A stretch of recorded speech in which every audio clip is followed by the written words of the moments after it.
तो चलिए शुरू करते हैं स्मोक टेस्ट को और देखते हैं पहला क्वेश्चन। पहला क्वेश्चन है, भारत का पहला मल्टी मॉडल लॉजिस्टिक पार्क किस राज्य में स्थापित किया जाएगा? ऑप्शन है आपके सामने। Option number A Sikkim, option number B Gujarat, option number C Assam और ऑप्शन नंबर डी केरल। तो भारत का पहला मल्टी मॉडल लॉजिस्टिक पार्क किस राज्य में स्थापित किया जाएगा? तो करंट से रिलेटेड प्रश्न है, आप अपना आंसर कमेंट बॉक्स में लगा सकते हैं। तो जो भारत का मल्टी मॉडल लॉजिस्टिक पार्क है वो कहाँ पर स्थापित किया जाएगा, देख लेते हैं कौन सा आंसर इसका सही है। तो क्वेश्चन नंबर जो पहला है उसका आंसर हो जाएगा सी, जो भारत का, देखिए सही है, बिल्कुल सही है। भारत का पहला multi modal logistic park Assam राज्य में स्थापित किया जाना है। चलिए हम अगला क्वेश्चन देख लेते हैं और आपके जितने भी क्वेश्चन सही हों आप हमें कमेंट बॉक्स में जरूर बताएं। सारे इंपॉर्टेंट क्वेश्चन है। अगला प्रश्न देखते हैं, भारत में हींग की निम्न में से किस प्रजाति की खेती नहीं की जाती है? ऑप्शन है फेरुला, जस्के जस्के केना, फेरुला असाफेडिटा, फेरुला नार्थेक्स और उपरोक्त में से कोई नहीं, यानी कि ऑप्शन नंबर डी हो जाएगा, उपरोक्त में से कोई नहीं। तो भारत में हींग की कौन सी प्रजाति की खेती नहीं की जाती है, देख लेते हैं इसमें कौन सा आंसर सही है। तो जो फेरुला असाफेडिटा है, ऑप्शन नंबर बी बिल्कुल सही हो जाएगा। भारत में जो हींग की एक प्रजाति होती है फेरुला असाफेडिटा, उसकी खेती नहीं की जा सकती है, नहीं की जाती है। तो ये जो हम आपको इसकी जो डिटेल, यानी कि जो व्याख्या है इन प्रश्नों की आंसर की, तो वो हम आपको डिस्क्रिप्शन बॉक्स में उपलब्ध करा देंगे। सारे प्रश्नों की आपको व्याख्या शायद उत्तर वहां पर मिल जाएगा, तो आप डिस्क्रिप्शन बॉक्स जरूर चेक करें और ज़्यादा से ज़्यादा इस प्रश्न के बारे में जानकारी प्राप्त करें, ताकि और भी इससे रिलेटेड कोई प्रश्न अगर पूछा जाए तो उसका भी आंसर आप सही से दे पाएं। उम्मीद है आपका अभी तक दोनों दूसरा क्वेश्चन भी सही होगा। अगला प्रश्न देखते हैं। अगला प्रश्न और तीसरा प्रश्न है ये, भारतीय पर्यटन सांख्यिकी के अनुसार किस राज्य या केंद्र शासित प्रदेश ने सबसे अधिक घरेलू पर्यटकों को आकर्षित किया है? तो भारतीय पर्यटन सांख्यिकी के अनुसार एक डेटा बनाया गया जिसमें बताया गया कि किस राज्य या केंद्र शासित प्रदेश ने अधिक घरेलू पर्यटकों को आकर्षित किया है। ऑप्शन नंबर ए है Uttar Pradesh, option number B Tamil Nadu, option number C Maharashtra और ऑप्शन नंबर डी। तो आप अपना आंसर लगा सकते हैं।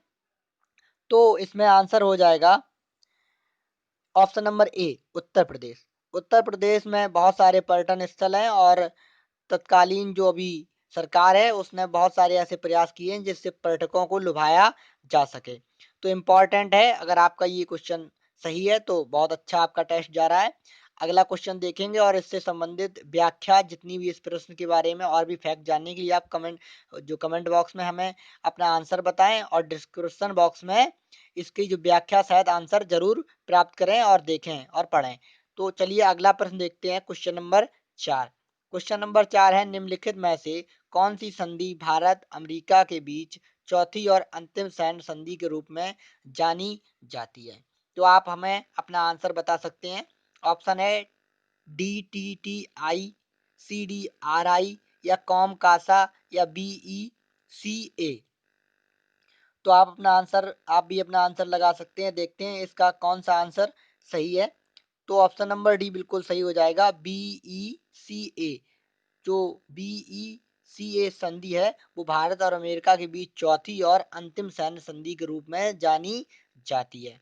चलिए अगला प्रश्न देख लेते हैं। अगला प्रश्न है, इफ्को ने किस राज्य में खाद्य प्रसंस्करण इकाइयों का निर्माण कार्य शुरू किया है? ऑप्शन है Sikkim, option number B Arunachal Pradesh, option number C Mizoram और ऑप्शन नंबर डी है त्रिपुरा।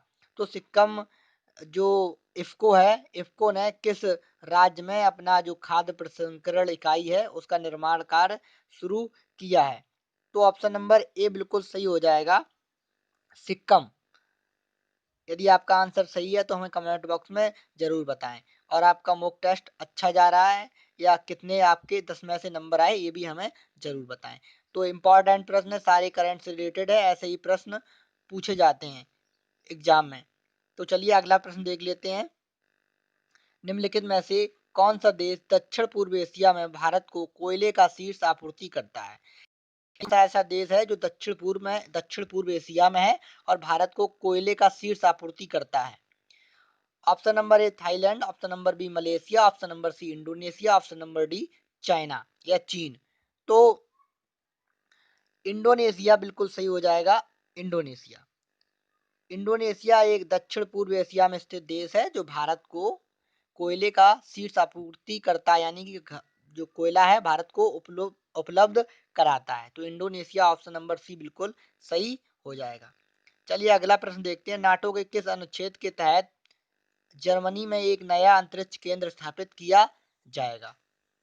तो नाटो के कुछ अनुच्छेद हैं, उसके तहत जर्मनी में एक नया अंतरिक्ष केंद्र स्थापित किया जाएगा। किस अनुच्छेद के तहत एक नया वो नाटो का जो अंतरिक्ष केंद्र है स्थापित किया जाएगा? ऑप्शन है ऑप्शन नंबर ए अनुच्छेद 1, अनुच्छेद 5, अनुच्छेद 7, अनुच्छेद 10। तो आप भी अपना आंसर लगा सकते हैं।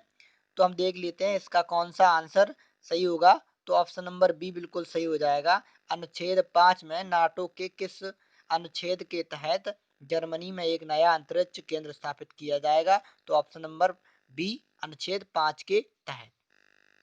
अगला प्रश्न देखते हैं। अगला प्रश्न बहुत ही इंपॉर्टेंट है और यूपीसी लेवल का है, यूपीएससी लेवल का है। तो पढ़ते हैं।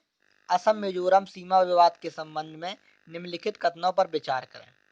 पहला कथन है विवाद 1875 की अधिसूचना के बाद शुरू हुआ, जिसमें कछार और लूसिया हिल्स के अलग अलग मैदान थे। ऑप्शन नंबर दूसरा कथन है वो है बाद में 1933 में लूसिया हिल्स और मणिपुर के बीच एक सीमा का निर्माण किया गया।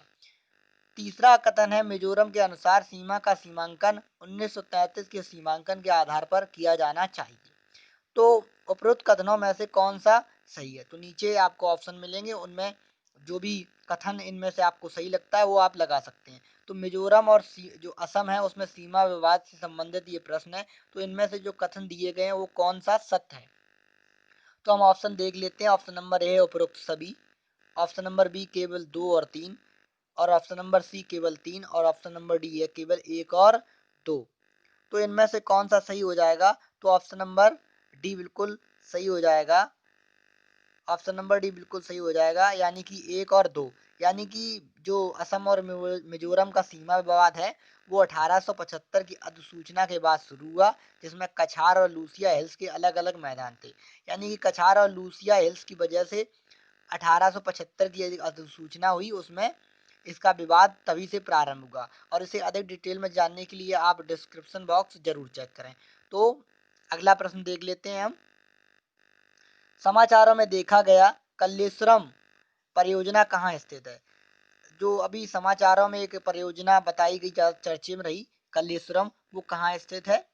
ए आंध्र प्रदेश, बी उड़ीसा, सी तेलंगाना, डी तमिलनाडु।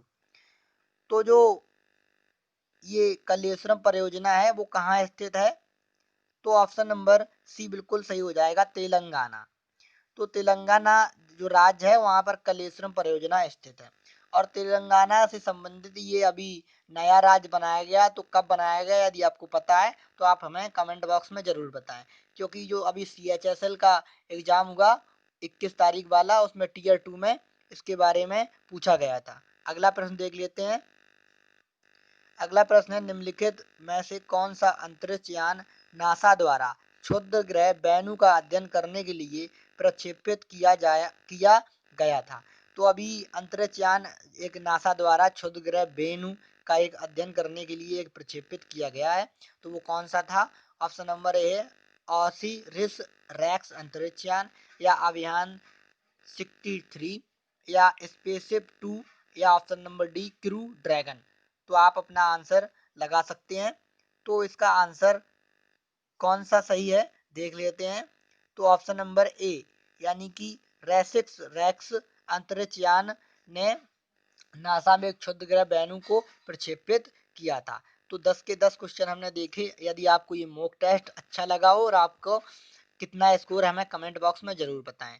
और ये ऐप जिस पर हम मॉक टेस्ट ज़्यादा से ज़्यादा अगर आप देना चाहते हैं तो उसकी अगर लिंक आपको चाहिए तो आपको हम लिंक भी उपलब्ध करा देंगे। और ये आप प्ले स्टोर से ये ऐप डाउनलोड कर सकते हैं, मोकर्स जिसका नाम है। चलिए वीडियो देखने के लिए आपका बहुत-बहुत धन्यवाद और आगे भी हम ऐसे ही मॉक टेस्ट की सीरीज ला रहे हैं जिन्हें आप ज़रूर करिए। वीडियो देखने के लिए आपका बहुत-बहुत धन्यवाद।